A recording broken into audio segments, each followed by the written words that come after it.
Já é de conhecimento de todos o quanto o coronavírus tem impactado nos últimos dias na sociedade. Não somente em relação da saúde da população, mas em todos os aspectos socioeconômicos do país.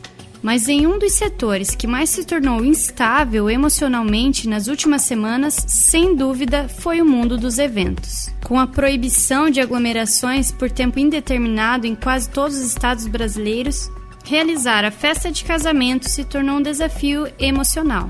Eu sou a Fernanda Leão e no episódio de hoje do Agora e Para Sempre vamos falar sobre o efeito do coronavírus no mundo dos casamentos, com a nossa assessora e cerimonialista Sabrina Aquino. O sonho da vida 2 é para ser compartilhado e transformar sonhos em momentos inesquecíveis é a minha missão. Seja bem-vindo! Eu sou a Sabrina Aquino e este é o Agora e Para Sempre. Olá, noivinhos e noivinhas. Esse realmente é um assunto bem delicado, bem complicado de se abordar, mas de extrema necessidade nesse momento. Nós precisamos esclarecer algumas dúvidas, porque realmente, como você já disse, está acontecendo um pouco de instabilidade emocional, né, nas noivas e nos noivos em relação a esse vírus corona que nós estamos testemunhando em todas as manchetes, né, e no nosso dia a dia nas cidades. Então, nesse episódio de hoje, nós vamos tentar esclarecer algumas coisas que estão acontecendo, abordar alguns assuntos interessantes do que fazer ou quais as providências tomar dentro dessa situação que nós estamos vivendo hoje. Sá, esse vírus tem deixado os noivos um tanto quanto desesperados com relação às suas festas de casamento. O que é que eles precisam entender com relação ao coronavírus? Olha, Fernanda, acho que a pergunta mais frequente entre os noivos é o que fazer agora, né? Porque grande parte dos estados estão com a proibição de aglomerações em locais públicos e privados.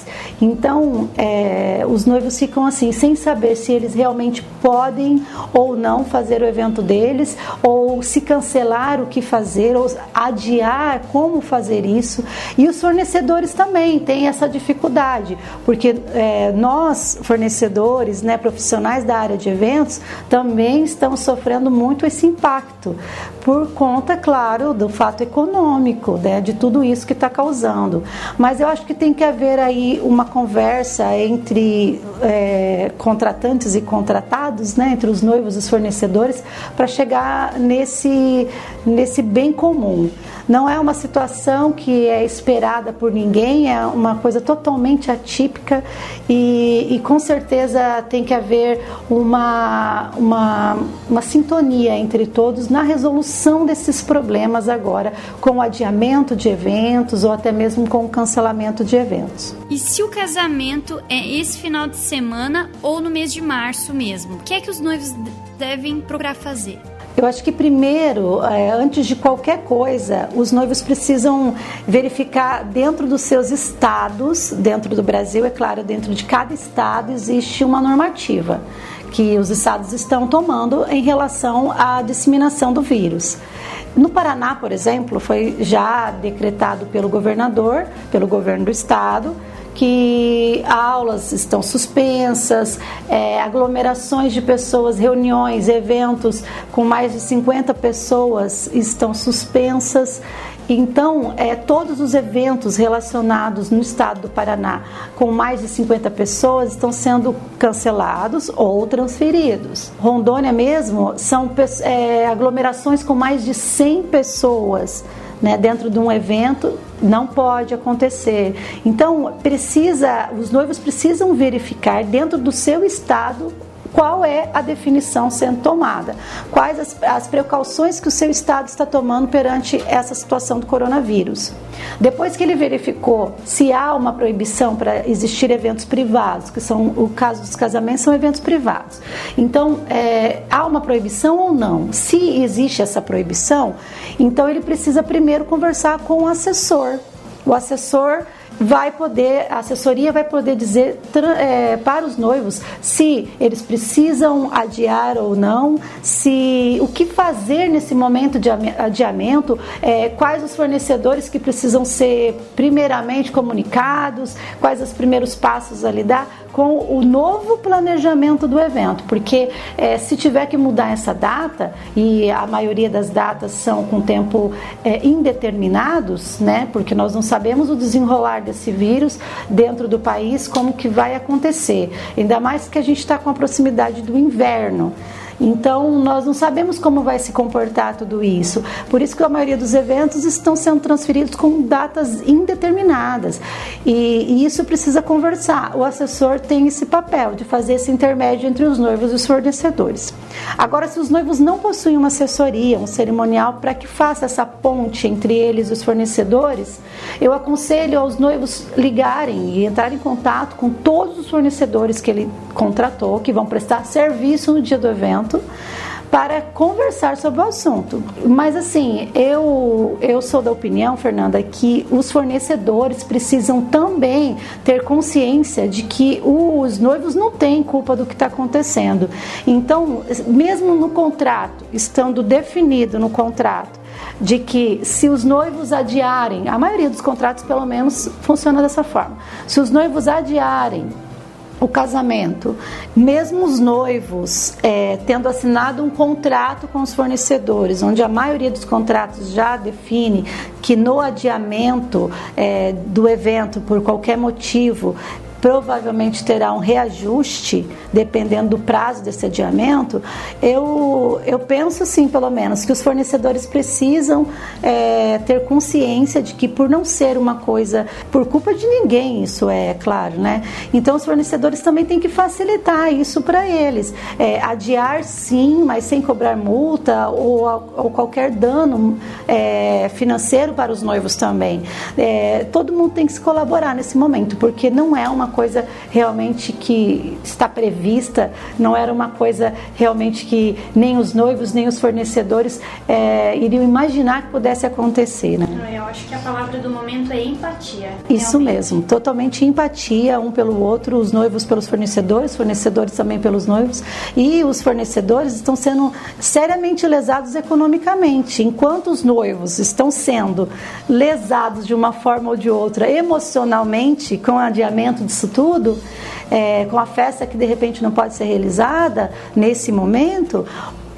Os noivos precisam pensar em que os fornecedores estão sendo impactados economicamente de uma forma absurda. Então, toda essa área que envolve eventos, que envolve aglomeração de pessoas, está sendo impactada por todo o Brasil e por todo o mundo, é claro, né? Sá, e quanto ao pagamento, com relação a essas datas adiadas sem tempo determinado, como é que fica em contrato isso? Olha, uma coisa é a cláusula especificando o adiamento do evento, outra é a forma de pagamento. Se você combinou com o seu fornecedor que seria pago com 30 dias antes do evento total do contrato, ou com 15, 20 dias da data do evento, essa cláusula permanece, você precisa quitar até a data que foi combinada. Agora, se ele for adiado, você pode adiar a data do seu contrato e combinar de repente com o seu fornecedor, se ele concordar, é claro, que você vá pagar uma taxa, por exemplo, parte do teu pagamento final numa data posterior que vocês vão combinar, mas o mais provável é que o fornecedor não saia lesado tanto quanto, né, estaria lesado dentro de uma situação dessa. Então, a forma de pagamento continua. Agora, se você combinou com ele que seria pago depois, após o evento, então você precisa combinar com ele novamente como vocês farão esse adiamento. Precisa existir um termo aditivo ou um adendo, né, ao contrato, especificando no contrato certinho que vocês estão adiando por tempo indeterminado, sendo realizado até o mês tal, por exemplo. Claro que vocês não vão deixar um contrato em aberto total, porque o fornecedor também, ele tem custos conforme o mês do casamento, conforme o ano, né? Os custos aumentam muito para o fornecedor. Então, o mais provável é que o seu fornecedor vai te dar um mês máximo para você realizar esse casamento. E você pode combinar com ele, de repente, se é por tempo indeterminado, essa medida preventiva quanto a essa doença, então você combine com ele, por exemplo, uma data máxima que ele vai tolerar essa transferência, esse adiamento. Pode ser, de repente, depois do inverno, talvez, né? Logo depois do inverno, ou um mês que vocês entrem em acordo. Só que esse acordo tem que ser tomado, é claro, com todos os fornecedores. Não esqueçam que vocês têm vários fornecedores referente ao evento. Então, você não pode combinar uma data máxima com um fornecedor, por exemplo, com buffet, e uma data menor, né, com o fotógrafo. Vocês precisam entrar em um acordo coletivo, para que o teu evento possa acontecer sem danos nenhum, nem para um lado, nem para o outro. E ainda existem locais que podem ser realizados eventos. Quais as medidas que você diria que eles ainda precisam tomar? Olha, existem alguns lugares, alguns municípios ou estados que ainda estão permitindo a realização de eventos.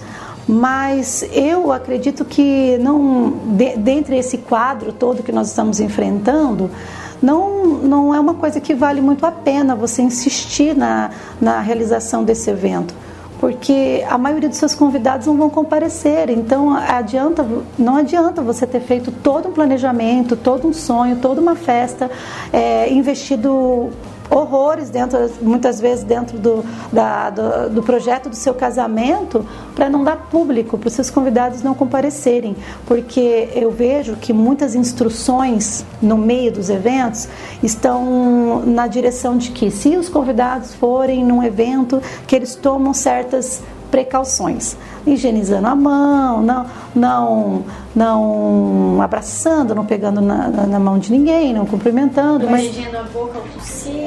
Mas agora você me diz, como que uma pessoa vai em um casamento e não vai abraçar um ente querido que não vê há muito tempo? Ele nem vai lembrar de coronavírus naquele momento, não é? Ainda mais o nosso povo, que é muito caloroso. Com certeza, é automático. As pessoas vão se abraçar, elas não vão ter essa responsabilidade nesse momento, porque elas acham que estão num ambiente seguro por estarem entre amigos, mas não é assim, né? O vírus não escolhe a quem ele vai atingir. Nós temos casos já bem conhecidos na internet aí de casamentos que foram transmitidos para convidados. Então não vale a pena você insistir nisso, mesmo que o seu casamento esteja muito próximo. O que compensa mesmo nesse momento é vocês manterem a calma e planejarem uma nova data mais segura para todos. Mas se mesmo assim você acha que você deve fazer o evento, então você precisa conversar com seus fornecedores, principalmente aqueles que vão manipular as coisas que vão até os convidados, para que haja uma higienização adequada conforme instruções da vigilância sanitária. Todos eles precisam trabalhar de uma forma que tenha o menos contato possível com o convidado. Os noivos não cumprimentem as pessoas abraçando, dando a mão, tendo muito contato físico, pois não vale o risco, porque você não sabe se essa pessoa teve um contato com alguém que está com a doença. Então, precisa haver vários cuidados relativos a isso. Disponibilizar álcool em gel em todos os lugares possíveis dentro do casamento. E assim vai ficar muito difícil você realizar o seu casamento, né? Porque vai ficar uma coisa meio engessada, né? Não muito natural. E acho que você não vai querer lembrar do seu casamento como um dia que você teve que prevenir uma doença dentro do seu próprio casamento, né? E aos noivos que decidiram então ouvir a cerimonialista e transferir a data, como funciona a escolha dessa nova data? A nova data, então, ela tem que ser... Primeiro, como eu já disse, vai ter que aguardar um pouquinho para ver o desenrolar de toda essa doença, esse vírus, e como que isso vai finalizar, o quadro vai finalizar isso tudo. para você poder escolher uma data segura. Também não adianta você trocar 6 por meia dúzia, né? Você cancela aqui, mas vai casar no meio do inverno, por exemplo, dentro de um pico. Durante esse tempo, eles colocaram o evento, transferiram o evento do mês que vem para julho. Então não adianta nada, porque vai ser o pico do inverno, as pessoas provavelmente vão, se não estão com coronavírus, estão com gripe, e você vai saber, como você vai saber a diferença? O público não vai comparecer, e qualquer evento, o público é a base do evento, se não tiver público, não tem evento, né? Daí é transmissão online, né? Daí não é um evento. Mas assim, você precisa escolher uma data coerente dentro do clima, né? Que seja segura, é claro, mas também você precisa, claro, como eu já acabei de dizer, em relação aos fornecedores, você precisa escolher uma data que todos os fornecedores vão poder te atender dentro da mesma perspectiva que você tinha, mas você vai precisar fazer um planejamento novo para o seu casamento. A assessoria cerimonial vai precisar fazer uma nova confirmação de presença, porque muitos convidados que poderiam ir naquela data que você havia estabelecido, agora com a nova data talvez não possam ir mais no seu evento, porque tem um outro compromisso, porque não é época de férias dos seus filhos, e dentre várias coisas, né? Eu já tive, por exemplo, na minha vida de assessora e cerimonialista, um casamento que foi adiado por questão da greve dos caminhoneiros.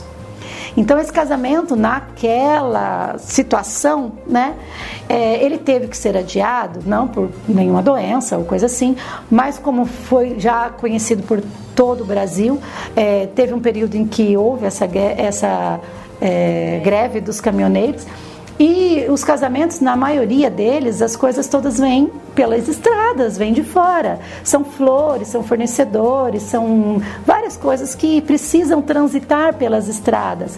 E esse casamento tinha vários caminhões, vários fornecedores que vinham de outras cidades. E com a greve dos caminhoneiros, ficava impossível realizar o casamento tal como os noivos queriam, tal como eles haviam planejado. Então, o mais prudente naquela situação foi adiar o casamento. Foi adiado por um período, na época, curto, assim, né? Mas um período previsto, mais ou menos, que haveria a greve cessada, uns 2 meses depois, mais ou menos, né? Que era a data em que todos os fornecedores do casamento poderiam atender novamente os noivos, e nesse caso, mesmo tendo também no contrato definido que se houvesse um adiamento, seria cobrado reajuste, nesse caso, em acordo, todos os fornecedores entraram em um acordo com os noivos e não foi cobrado nenhum reajuste pela alteração, porque era uma situação totalmente atípica e que não era culpa de ninguém. O que nós também estamos passando agora é uma situação totalmente atípica, ainda bem pior do que uma greve, muito pior do que uma greve, porque é uma doença. Então a gente precisa ter essa consciência de que, se precisar ou não adiar o casamento, a festa, vai ser necessário um novo planejamento dentro do casamento. A assessoria, o cerimonial, ou até mesmo os noivos, se não houver uma assessoria, vão precisar planejar ele novamente dentro da nova realidade, dentro da nova data, combinando com todos os fornecedores uma data que todos vão poder atender, fazendo novamente a confirmação de presença, que é o que nós tivemos que fazer nesse casamento que foi adiado por conta da greve dos caminhoneiros. Nós tivemos que confirmar a presença novamente com todos os convidados, e muitos até, que não poderiam ir no casamento a princípio, resolveram ir na próxima data, e alguns que tinham confirmado, cancelaram porque na próxima data eles tinham um compromisso. Então isso precisa ser novamente revisto, precisa ser planejado. Pode ser que um evento que você estaria planejando para 200 pessoas, por exemplo, com a nova confirmação de presença pode reduzir bastante, porque é uma data que nem todo mundo pode, ou até mesmo aumentar esse número de convidados, né? Sá, qual é a mensagem que você deixa para todos os fornecedores e noivos nesse momento tão complicado? Olha, em relação aos fornecedores, é complicado, é uma situação economicamente bem complicada para nós que somos diretamente envolvidos nos eventos. Eu sei que por todo o Brasil existem dezenas de fornecedores que estão tendo seus eventos cancelados. Isso economicamente para qualquer empresa é péssimo, mas o que os fornecedores de eventos precisam também ter consciência que não é só esse segmento dos eventos, mas dezenas de outros segmentos estão sofrendo também com essa nova doença que está atingindo todo o nosso Brasil. E em contrapartida, nós temos aí os noivos, que emocionalmente a maioria está muito abalada com a situação. Então os noivos precisam ter calma, primeira coisa, ter calma, que não criar um pânico por conta disso tudo que está acontecendo e sentar com seus fornecedores, com calma resolver a situação e ter uma responsabilidade perante os seus convidados, a sua família, os seus amigos, porque às vezes você vai querer, meu lugar é permitido, eu vou fazer mesmo assim, mas você tem que entender que talvez você possa estar contribuindo para a disseminação do vírus. Então você também tem que ter essa responsabilidade social dentro do seu casamento. Então isso vai passar. Isso é o primeiro momento, bem ruim para os noivos. Algumas noivas me mandam mensagem, me ligam, e o que fazer, e agora? E sempre que eu digo isso daí, vamos avaliar o que está acontecendo, desenrolar de toda essa situação e caso a caso você definir com calma, sem pânico, os próximos passos perante essa doença, essa situação que todo o nosso Brasil está enfrentando. Muito obrigada, Sá, por compartilhar conosco e com quem nos acompanha a sua experiência tão valiosa num momento tão complicado. Mas é isso aí, vamos continuar firmes e com fé que tudo vai melhorar. Verdade, E não esqueça de nos acompanhar em todas as redes sociais do Agora e Para Sempre. Todas as quartas-feiras, às 13 horas, um conteúdo novo, cheio de informação para você. Muito obrigada. Muito obrigada. Muito obrigada.